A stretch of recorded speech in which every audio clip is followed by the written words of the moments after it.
Sure যে তুমি বাহাকে দেখেছো? আমি একদম কাছে একটা টেবিলে বসেছিলাম। বাহা তো তোমার বোন মুন, সেক্ষেত্রে তুমি পুরোটা আমার জন্য তুলে না রেখে তুমি তো সেখানেই বাহাকে জিজ্ঞেস করতে পারতে। বাহা যখন বেরিয়ে যাচ্ছিল লোকটার সঙ্গে তখন আমি ওকে দেখতে পেয়েছি, আর তখন ঠিক সেরকম সিচুয়েশন ছিল না যে আমি ওকে গিয়ে আটকাবো বা কিছু জিজ্ঞেস করব। আচ্ছা, এটা কতক্ষণ আগের ঘটনা?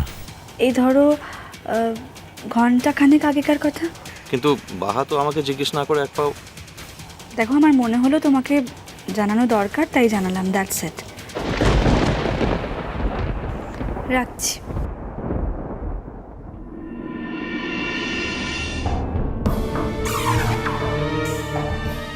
বাহা একা একা এত রাত্রে একটা অজানা লোকের সঙ্গে, না না, এটা কখনো হতে পারে না। মুন শিওর ভুল দেখেছে। তাছাড়া আমাদের বাড়ি থেকে তো ওকে একা ছাড়বে না। কিন্তু মুনই বা ভুল দেখতে যাবে কেন? না, আর এক মুহূর্ত দেরি করা চলবে না। যত তাড়াতাড়ি সম্ভব বাড়ি ফিরে গিয়ে বাহার কাছে আগে জানতে হবে ও কোথাও বেরিয়েছিল কিনা। ইষ্টি কুটুম সোম থেকে রবি প্রতিদিন দুপুর 2টোয় স্টার জলসায়।